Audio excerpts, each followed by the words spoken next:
Hi, this is Phil Parker, and what I'd like to do now is talk to you about what I believe may be the most important supervised machine learning tool that's used in strategy today. It finds its origin with Green and Rao, who did all these studies to try to reverse engineer consumer preferences, thinking that consumer preferences are largely a function of the attributes of the products that they're buying. Relatively intuitive insight, but it actually was quite profound on how it affected so many businesses. In particular, suppose I'm in a very competitive market and my objective to maximize shareholders is to literally take out the other guy, to literally take out the other competitors. If I launch a new product, what might happen is I'll cannibalize my own efforts already. So I've got to be very careful. I have to launch a product that'll only hurt the other guy.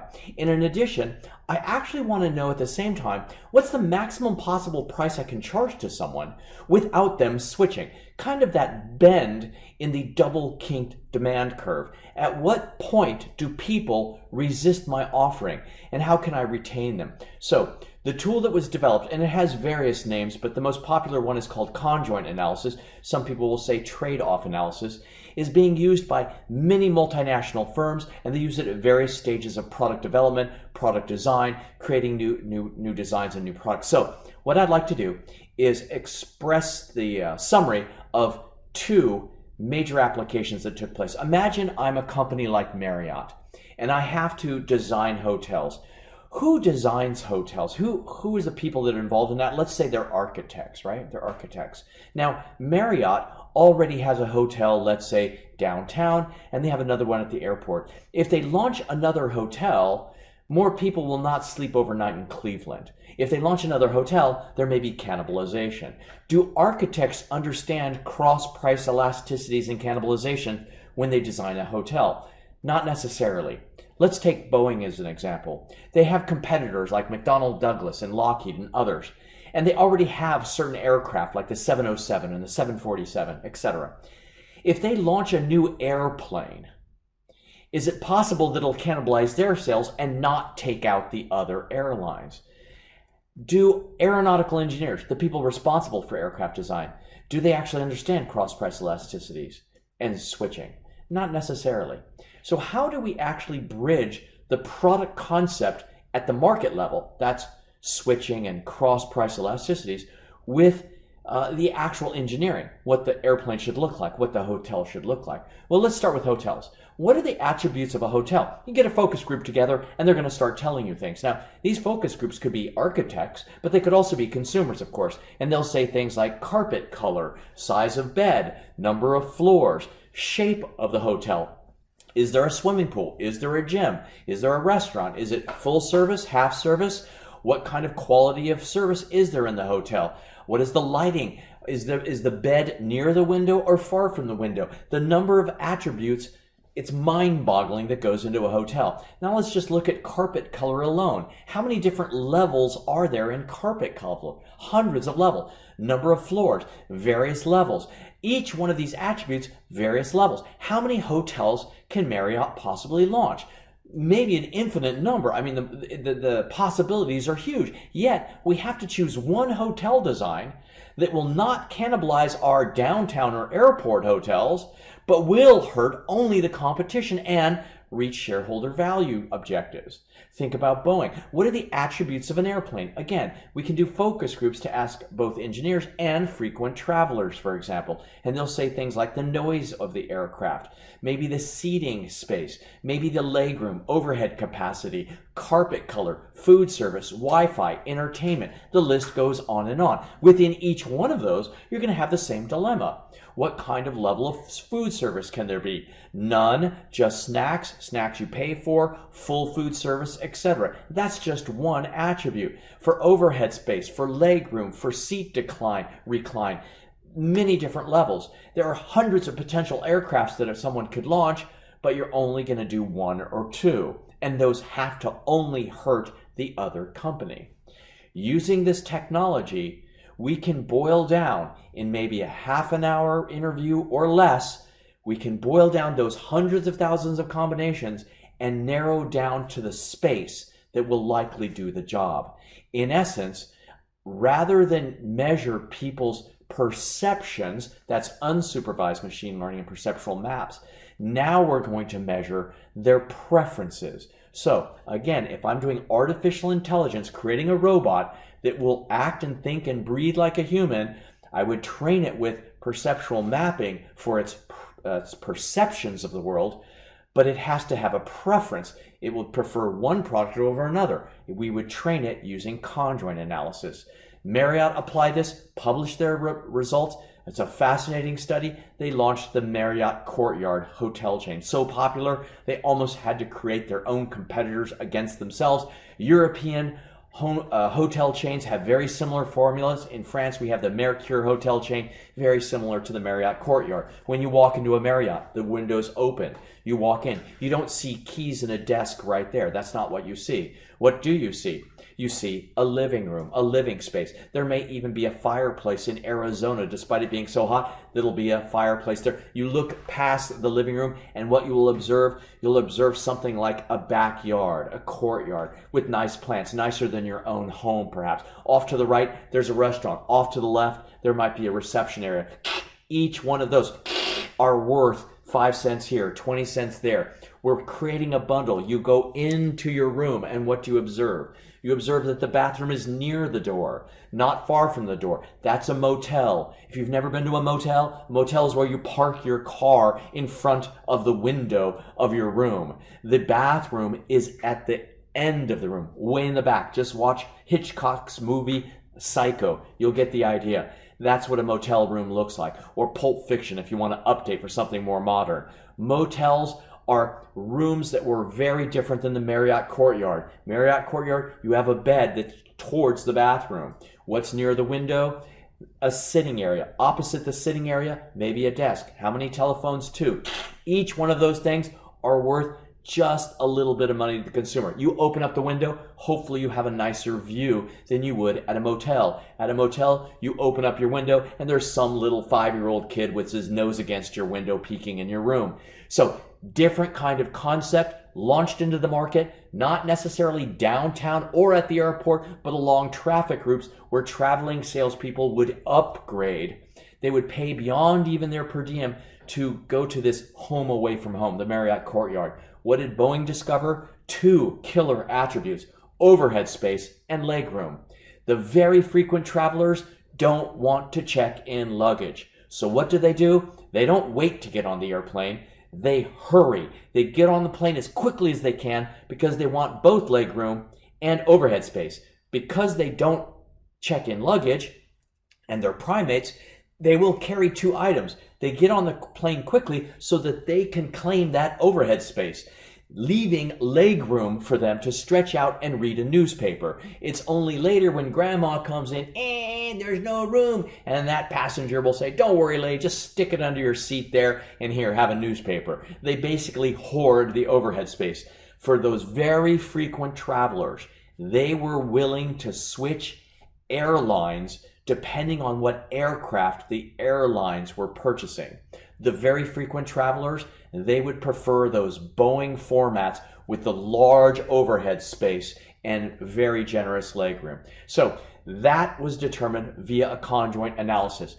So many industries now use this study. It's pretty much every industry that does it, and the applications are numerous. So in this video, what I'm going to do is describe to you what this conjoint's all about and give you a few tips on implementation. What is conjoint? Basically, if you read about it, it'll say estimate attribute utility weights by decomposing overall preference ratings. What in the heck does that mean? It means I want to measure what makes people happy and figure out how much money they're willing to trade for a bit of happiness. It's used for just about any kind of new product or service or modification of a service that you already got. Here's the basic idea. Never ever ask customers what they want. That's an irrelevant question. If I went to a customer and said, "Hey, how much are you willing to pay for these eyeglasses?" If they answer that question, they have an incentive to give me a number that's unprofitable. They're going to say, "How about free?" I don't really care what they think is a fair price or not. What I want to know is, how can I configure this product in such a way that I can make them happy, of course, but at the same time, I extract value in that exchange in the terms of profit. So rather than ask someone what they want, I give them trade-offs. I force them into trade-offs.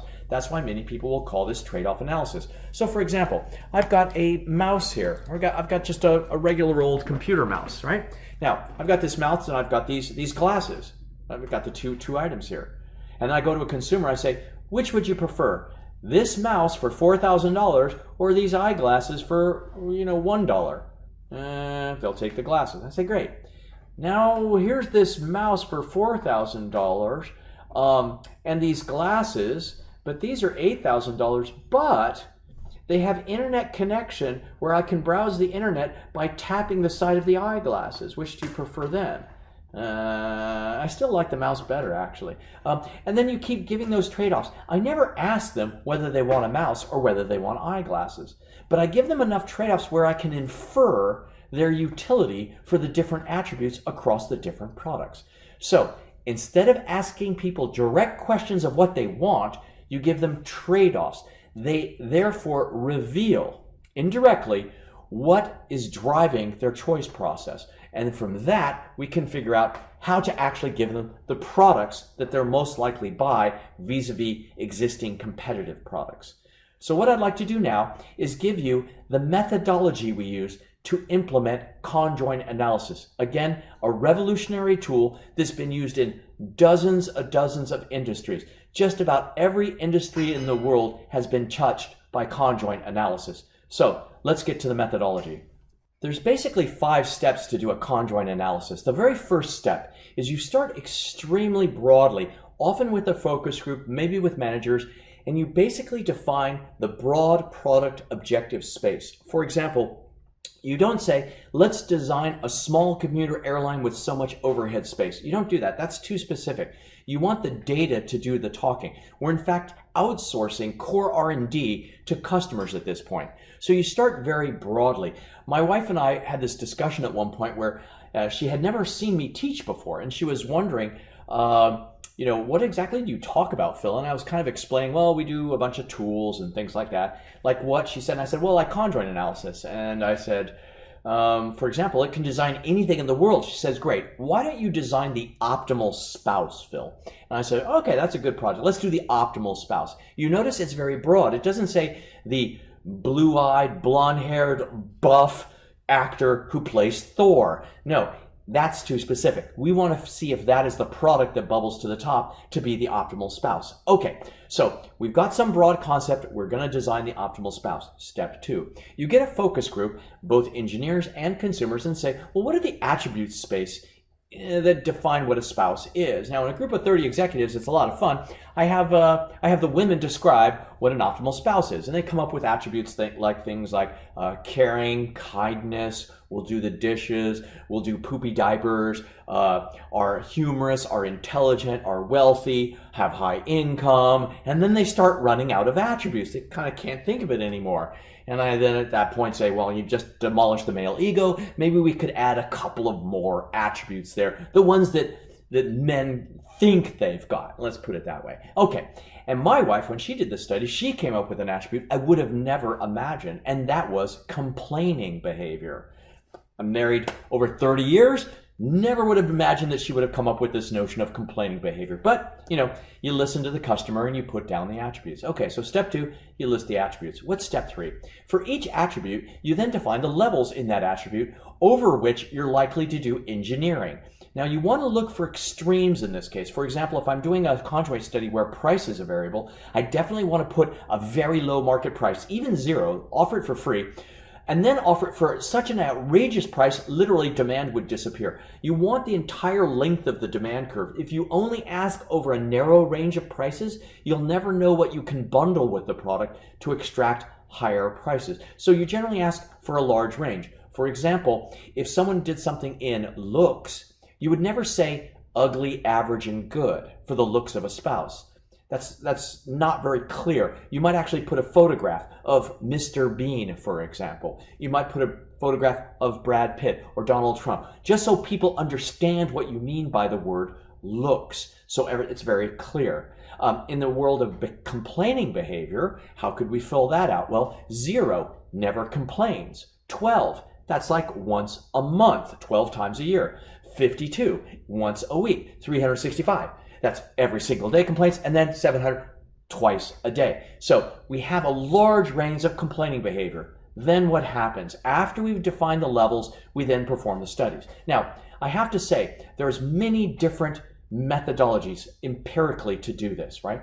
Go to GitHub, you can find a number of them. Actually, a lot of people use custom software for this purpose. Maybe they use Sawtooth or some other software. By and large, it's a fancy regression analysis. Often it's using ranked order data. So we have this ordinal forms of regression analysis that we might apply, monotonic analysis of variance, and other different types of methods. So it really depends on the application, but by and large, we're doing a bunch of supervised machine learning tools suited for trade-off analysis. At the end of that, we get what? We get results. From those results, we simulate. We'll do a lot of simulations of different types of products through this artificial intelligence. Literally, the minds of hundreds of consumers are on the laptop, and then you say, if we launch this hotel, what % market share would we get? And the model would tell you. And then at that point you say, this looks like a good product. Let's look at the cost of that product. And if the costs are low and the amount people are willing to pay are high, and we think that the number of people that would switch are high as well, we've got a good winner. If the best product, however, is too costly and it won't sell that many, maybe we shouldn't innovate in this area. For my wife's case, what did we come up with? Turns out her number one attribute. I actually thought she married me for a couple of key attributes, but in fact, no, it's complaining behavior. She hates complaining behavior. I had no idea why, but I don't have this gene where I complain. Why? Because I'm apathetic. I just don't care. She says, hey honey, drive over the cliff. I say, let's go, man. So complaining behavior is her thing, and I just don't complain. That's why she hasn't dumped this hamster over the last 30 years. Now I know. What's interesting about that fact, however, now that I know that her killer attribute is complaining behavior, this actually infers power to me, because if I ever want switching behavior to happen, I know which button to push. Hey, Regine, hey, those shoes don't quite fit, your dress. They don't quite look right. Your haircut, I'm not sure that's a great haircut. What are you doing? Why are you wasting your time? Boom, she leaves. 3 or 4 complaints, gone, all right? So information is power. And conjoint analysis is an extremely valuable tool for product design and marketing. So what I'm going to do now is talk to you about a couple of the methodologies that people use in this space, a couple of the different design issues, and then we'll do a little demo for you a little bit later using some old school software. All right, so let's now talk about the methodologies. There are 2 broad methodologies you might want to think about. Let's think of the first class of methodologies is when you have extremely simple studies where there's only a couple of attributes. This was the early days of conjoint analysis. Some people would call it traditional or classical conjoint analysis, where you only have 1 or 2 attributes, in which case it's actually quite easy to simply fill out a matrix of numbers. Quickly fill out a matrix of numbers, maybe 3 matrices or 4, 5, 6, and boom, the study's over with. It's very quick, very easy to do. But some products are extremely complex. Why? They have a lot of attributes. In that case, if you had to do the matrix procedure, there'd just be too many matrices to fill out because every single attribute has to be traded off with every other attribute. It just becomes too unruly, boring, too long a survey. So we have something called the profile methodologies. Those profile methodologies actually are quite sophisticated, and they boil down the study to something that can be done very quickly. Now, those are the origins of conjoint analysis. It's gone quite farther than that in that we have what's called now adaptive conjoint analyses and adaptive methodologies. This is where as people answer the questionnaire is rewriting itself based on what people have answered. It's as if there was an artificial statistician in the software making choices about how the questionnaire should be rewritten. In other words, different people are actually answering different questionnaires to train the model. So That's where we are today with even more sophisticated techniques. So let's go to the origins. Let's talk about the matrix procedure. I was exposed to a study very early on, based on some of the work I did earlier, to the telecommunications and media companies, and this is one that relates to HBO. Way back in the good old days, they were thinking about how much money they could possibly price to bundle things like Showtime or other channels with HBO. Very common in the cable television industry. Because there's not that many attributes, service and price, very appropriate for traditional conjoint. You don't have that many attributes, so you might as well just do a 2x2 matrix. Let's do a little example, a thought experiment. Suppose we're going to do cable television, CATV. What are the attributes? This study has been done by just about every cable television company you can imagine. One attribute, let's call it price. The lowest price in the level, we might say $5 for the basic, and then it goes up from there. What's the other attribute? Let's call that service. How many levels of service are we going to look at? Well, let's do basic, basic plus premium plus internet or broadband. Now, this is a study you would do if you wanted to bundle broadband services with your cable operator. You could also add other things like mobile phone service, quadruple play, triple play, all these kinds of different ways of bundling telecommunication services together.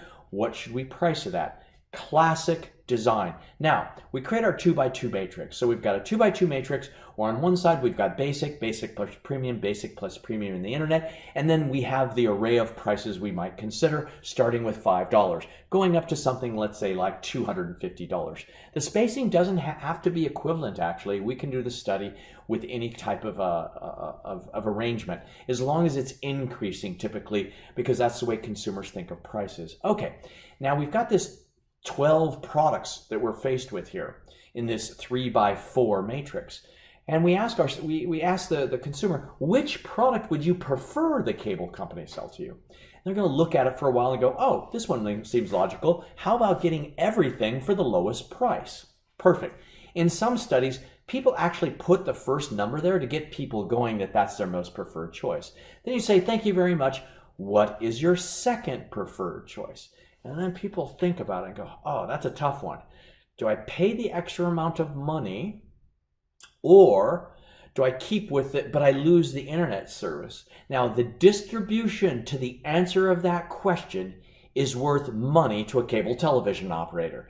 And so consumers will make their choice. Some people will actually keep the internet for quite a high price before they switch. Let's call that the internet buffs. The people that really want to have broadband and they don't have DSL or an alternative broadband connection. Okay, but another segment would have filled it out differently. They would have gone sticking with the cheapest price. 1, 2, and 3. Let's call that the cheapo segment. They are very price sensitive.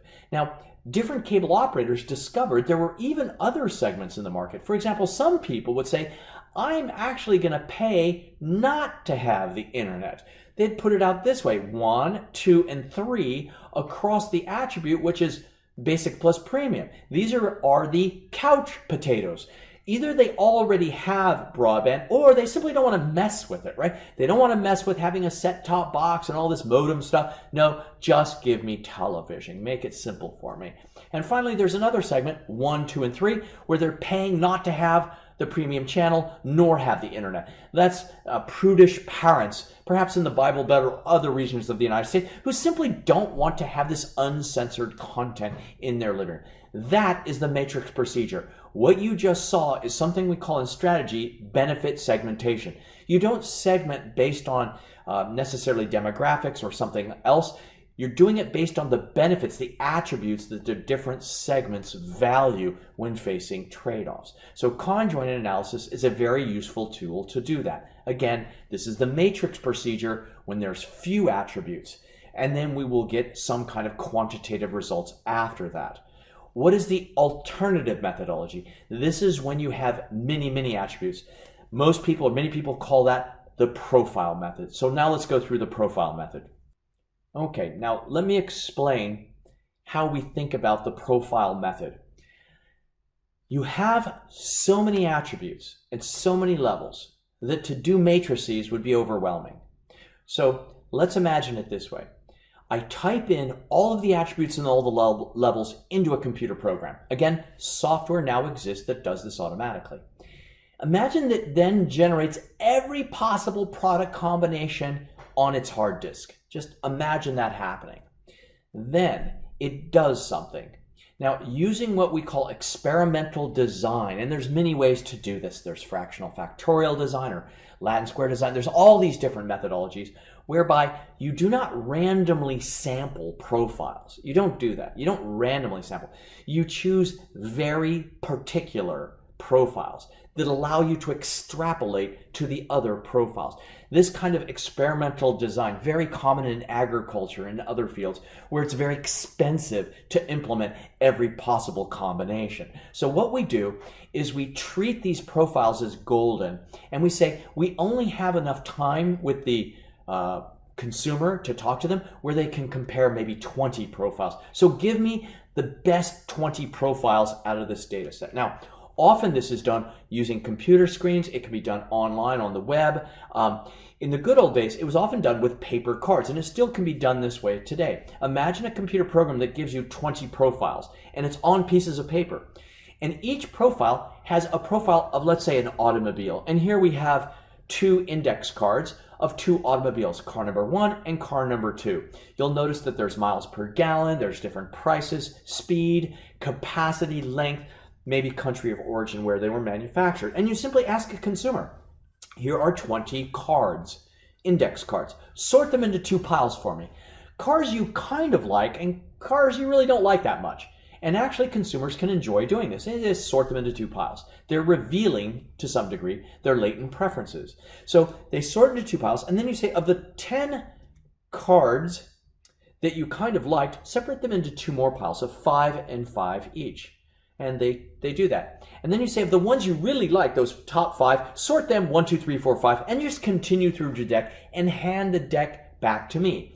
They're giving me back ordinal data that's ordered 1, 2, 3, 4, 5 as an example, right? And that's very interesting. Now, there's other ways to collect the data. I could actually say for each card, tell me how much you really like it. I really like or I really hate on a scale. Several ways to collect that data. Either way, I'm giving them the option of doing trade-offs between these different products so I can infer which attributes are more important or less important to the consumer. Now, if you ask a group of 30 executives to compare these cards, you'll find that a vast majority will prefer car number 1. I like a German car. There's some people will prefer the second car. What they like about that German car may be the fact that it's German. Maybe that's what they like. Or maybe it simply has a different passenger load and they have their family considerations or something like that. But either way, no matter what the reason, they are willing to pay a higher price for something. Now, with only 2 cards, you cannot tell. But because we have 20 cards, we will be able to infer what's driving their happiness or their utility. The output of this exercise is on the following diagram. This is what? These are the, think of them as bar charts or utility charts for the different attributes and the levels within each attribute. This is one of the earliest conjoint studies published, as the previous ones were, very early on in the history of conjoint analysis. Now, imagine a scenario where 2 companies are competing. This was the diagram that Paul Green shared with me, who was probably one of the big founders of the field of marketing science. He basically said, imagine TWA competing against British Airways, and maybe TWA's market share is going down. Now, TWA is preferred. Let's look at that first bar chart. There's 2 carriers, 2 brands are there, BA and TWA. TWA has higher brand equity. On the vertical axis, we have utility. Let's put a happy face there. It's how happy people are. Now, let's look at the second attribute, aircraft type. Aircraft type. It also has the same scale from 0 to 1, happiness. I'm literally comparing an aircraft type to a brand. I'm comparing apples and oranges on the same scale. This is a miracle. How is this even possible? And if you look across these different dimensions, you can focus your attention on the 2 key or 3 key attributes that are going to drive switching, that'll drive preferences. Now, let's do a profile here. Let's say I'm TWA, and I circle TWA, and I'm flying Boeing 707s. I have, half an hour relative to the ideal departure time. I am often late. I have 70% passenger load. I have no stops en route. I have cold and curt flight attendants, and I'm offering a movie. That's my current position in the market. Okay. Question. what should TWA do to win back some of its customers who might be going to British Airways? Now, they like TWA, maybe for their frequent flyer program, but I'm still losing some of them. What's going on here? Well, according to this diagram, 2 killer attributes. One is cold and curt flight attendants, and the other is often late. Then it gets to productions, HR, and marketing. The conjoint analysis reveals the strategic problem my firm is facing, but you then have to implement a strategy to move along those dimensions. So I'm going to spend a little bit of time here talking about the post-conjoint analysis that takes place. I do this supervised machine learning to learn what the customers are thinking. I let the customers design the next generation hotel, the next generation aircraft. Of course, they give the broad dimensionality. It's actually engineers who build and design the final product, but it's the consumers that drive the core design. In this case, cold and curt flight attendants. Well, that's not a great thing. We've got to make them warm and friendly. Well, about 25, 30 years of research in services marketing has indicated that becoming warm and friendly is not exactly the thing that maybe people are looking for. If you recall unsupervised machine learning, in most service environments, the beaches people compete on, one of them is often called attentiveness. And if you want to be high on attentiveness, the literature has now pointed that warm and friendly may not be the way to do it, but maybe instead you need to focus on 2 key management issues. One, standardization, and the second is detail management. That's what you need to move from one attribute level to another. Standardization and detail management. This literature is rather vast, but the basic idea is the second moment of a distribution may outweigh the first moment. If you remember back to your statistics class, the variance is the second moment and the mean is the first moment of a distribution. So what we're looking at is, in services, it's the variance that matters, not the mean. Imagine there's 2 hamburger stands. One hamburger stands where they're absolutely delicious hamburgers, but 2 out of 10 times you get food poisoning and have to go to the hospital and get really sick.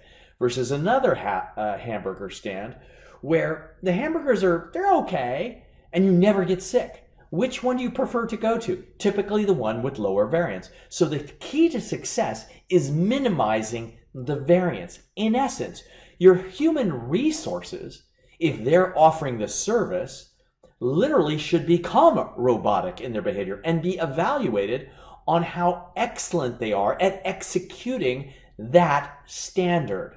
The way I explain it in executive forms is that you want to find the binder. I did a number of programs for a lot of successful companies, Singapore Airlines, Cathay Pacific, etc.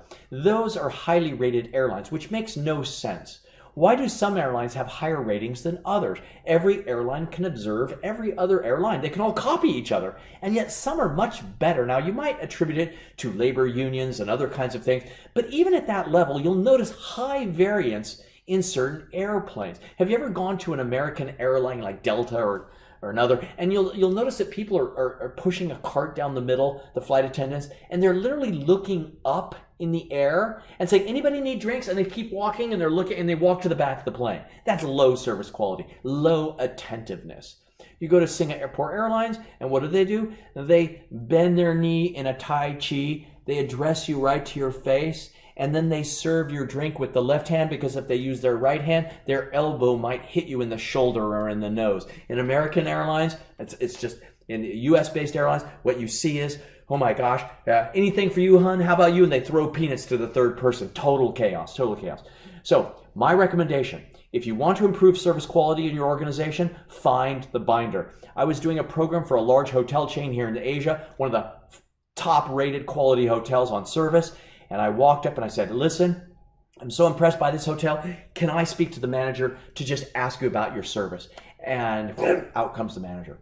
And I said, I'm teaching your group of executives here. Can I talk to you about your your service quality, goes to his office. He pulls out a binder this thick. This binder was amazing. It had every freaking detail you can imagine that a consumer has with their staff. Every possible outcome. A child gets ill, something happens, someone tripped, everything you can think of. This thick, the binder. Every detail was standardized what you would do.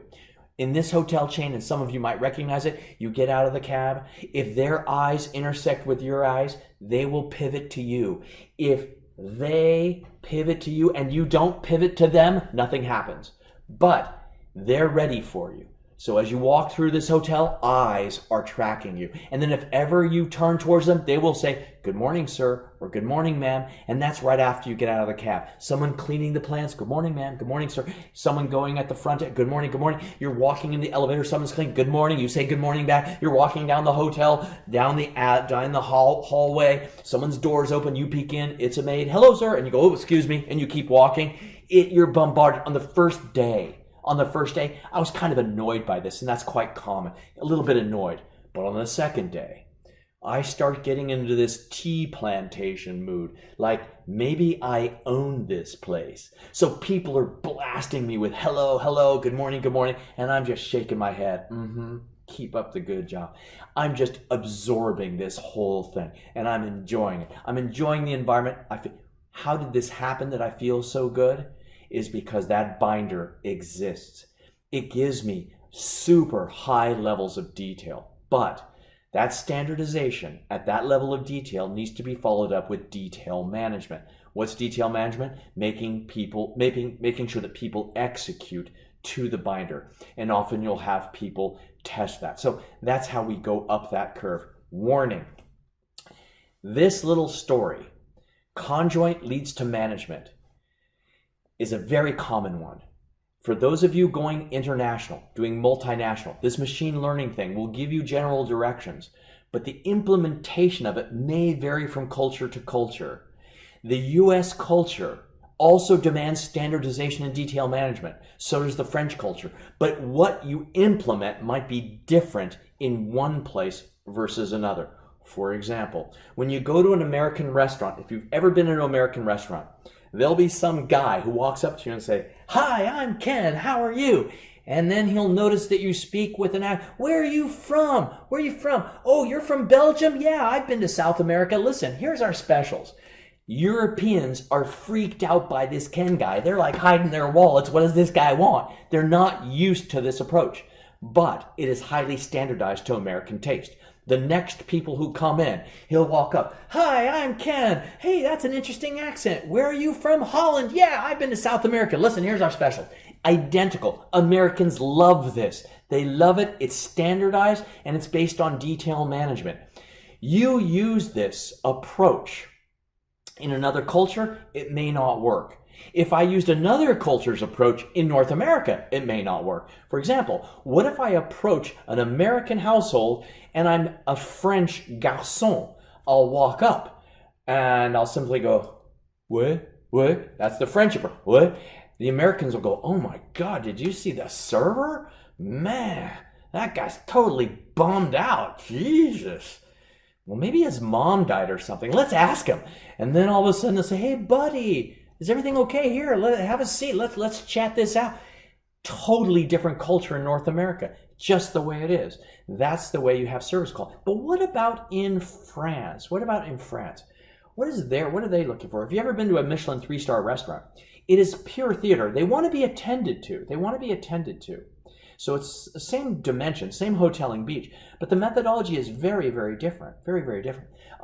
In the French environment, in the French culture, people want to have good conversations and good foods, but they want to have high service quality. The last thing they want is to be interrupted.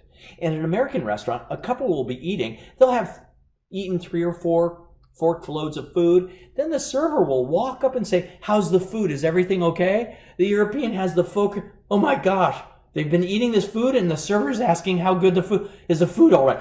Is there poisoning? Is the chef dead in the back room? What happened? Why are you asking them about the food quality? In France, you don't ask about the food quality. In American culture, it's quite common because if it's not prepared to your taste, you can take it back to the kitchen and they'll do what they can to make it prepared better for you.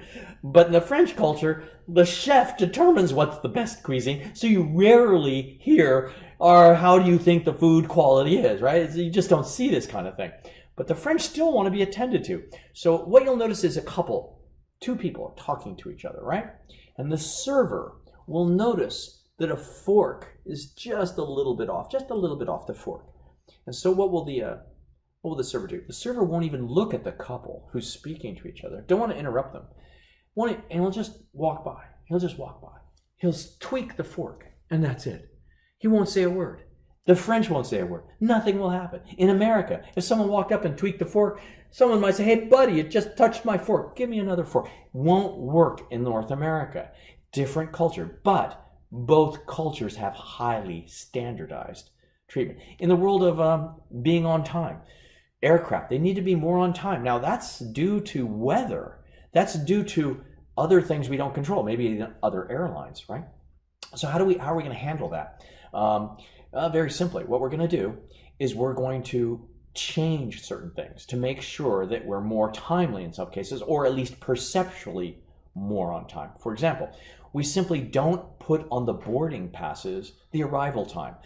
We're like sheep, we get on the plane, but we don't know when the plane is going to arrive necessarily. So those people won't even know we're late. Second thing we can do is that we can have people board far earlier. Make sure they're on board earlier. Another thing we can do is we can make the earth spin faster. Right? How's that? Well, back in the 1990s and so, it was often that we would arrive, late. It would just happen once in a while. Now, we seem to be arriving early all the time. And the pilot would get on and say, it looks like we're arriving early. We had favorable tailwinds. And that's a really odd thing. There weren't many tailwinds in the 1990s. So imagine right now the earth must be spinning a little bit quicker. The funnest thing I ever saw was from British Airways, where you had the multiple nationalities in the cockpit, maybe an Italian and a Brit, pilot, co-pilot. Turns out the flight leaving London going to Rome arrives faster, as long as one of them is an Italian. Not because they can talk Italian to the air traffic controllers. No. Why does it arrive sooner? Because one of the two people wants to go home. There's something called crew delay, where they miss the shuttle bus maybe from the hotel. If that happens, the plane is delayed because they have to do the pre-flight check and all of that. So what do? You make sure one of them is Italian. That way, at least one of them won't be late because the Italian wants to go home. And what happens is the Brit, Nigel, will also show up more on time. Why? Because if Nigel is late and Giovanni doesn't get home on time, what does Giovanni do to the Brit on the flight from Rome to London? Will basically be late to retaliate against the Brit. So there's an esprit de corps. I didn't believe this when I first heard this story. Then it was confirmed to me later on. So maybe an HR policy. Lesson is, conjoint analysis is a great tool to understand consumer preferences, but after you've done the study, you still have to do quite a bit of homework on how to implement it in the field and estimate its impact on strategic intent. In the next few slides here, what I'm going to do is summarize a few basic takeaways about conjoint. And then I'm going to end the video, and then in a small video, I'm going to give you a little quick and dirty demonstration about how one might do conjoint analysis. One of the most popular methodologies for doing conjoint analysis is using software specifically designed for this purpose. I've found over the years that Sawtooth software has been pretty good at this. There's other plugins you can use in Excel, for example, that are statistical packages you can use as well. So I'm not going to be too much of an advocate. You can program in Python and R conjoint analysis as well. But what's interesting about Sawtooth is that they pioneered this idea of creating adaptive conjoint, where as you answer the questionnaire rewrites itself. So how many people would never buy a pickup truck? Many people would never buy a pickup truck. So why should I ask persons to trade off pickup truck against all these other attributes? That's just a lot of work and not that much insight. So it may ask a few questions up front, like, would you ever consider doing a pickup truck? dink, nope, and it rewrites the questionnaire. No longer seeing pickup truck. So adaptive conjoint is a very powerful tool. In addition to that, you can see that Conjoint has been used across a number of different industries, and it's used for a number of different things like pricing, segmentation, new product design, distribution, etc. Used for many different things. How do we actually get the attributes and the level in a Conjoint study? Well, often we use experts, we use interviews of individuals or groups to kind of get those attributes. And then how do we describe the products in the study itself? Often it's verbal descriptions, like in the cable television example. It could be pictures, diagrams, but very commonly we'll use prototypes, actual products, especially those that have sensation, like smell or taste. If you say lavender without people smelling lavender, they often won't understand what that actually means. How many different methodologies are there? As I said before, we have full profile, matrix, maybe hybrid versions of each of these things. You use what's most appropriate typically. How big should the sample size be? That's a big question. And I'm going to address that in another video on sample size determination. But the basic idea is this. You want to minimize the cost and maximize the profits, right? So Conjoint's like anything else. I had a consultant write me an email once and literally said, "Hey, Phil, is a sample size of 1 statistically valid?" And I wrote back and I said, "Why is the sample size 1? And he goes, "Well, because my client only has 1 customer." And I wrote back, "Well, that's a census. Of course a sample size of 1 is valid. That's not even a sample. That's an irrelevant question. You don't have to worry about statistical significance at that point. The conjoint analysis will reveal that one person's preferences. So definitely a sample size of 1 is valid." And you can use this tool on a sample size of 1. You don't need, quote, big data. And when you do these types of studies, you often stratify the sample ahead of time by preconceived notions of segments. For example, elderly or young or youth, etc. So you would actually take small strata that you think are already interesting from previous portfolio analyses, and you would sample within those. Within those, you would find substrata or micro segments. Now, lastly, I want to leave you with this, an entire checklist of things you might want to think about if you're ever going to do a conjoint analysis, and revisit this video to look at this list. These ideas about warnings, about using conjoint analysis actually apply to all survey-based research, supervised or unsupervised, that we use in strategy and strategic planning. The list is always the same. Is the questionnaire too boring? Is it too complicated? Is it too long, etc.? But there's one in particular towards the bottom that I want to spend 2 minutes on, and that is what? Have I left out important attributes? If you leave out something important, you're going to have what's called a specification error. That's true in every business framework. Even in SWOT analysis, if you leave out the T of SWOT analysis, you may have an incomplete model, and therefore your conclusions might be biased in one direction or another. So the idea of a specification is not new, but in conjoint analysis, for some reason, it seems to be the biggest problem. What is the variables that people leave out of their conjoint studies?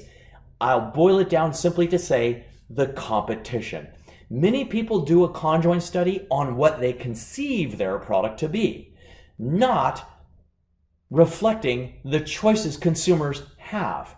For example, if you're going to do a conjoint analysis on the electric car, people will start with the attributes. Well, there's the battery charge, there's the range, there's the price, there's the luxuriousness of the car, and they go all the way through it. Great. And you design an electric car. Perfect. Turns out you launch that car, everyone hates it. That was the experience of North American car manufacturers when they talked about their conjoint analyses. They basically said, we forgot to include an attribute. When you include that attribute, all the bar charts and line charts pummel across all the other attributes the minute you include it. And what was that missing attribute? It's the competition.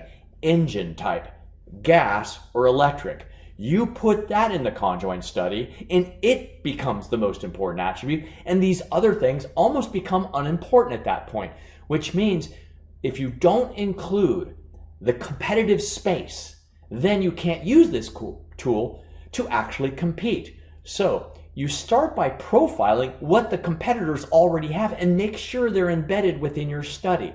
And then you build your innovations on top of that basic study, that basic design. This little hint can carry you a long ways, because in many cases, people in data analytics and data science literally look at their consumer data, what they have. But strategy often is about what you can do beyond what you've done.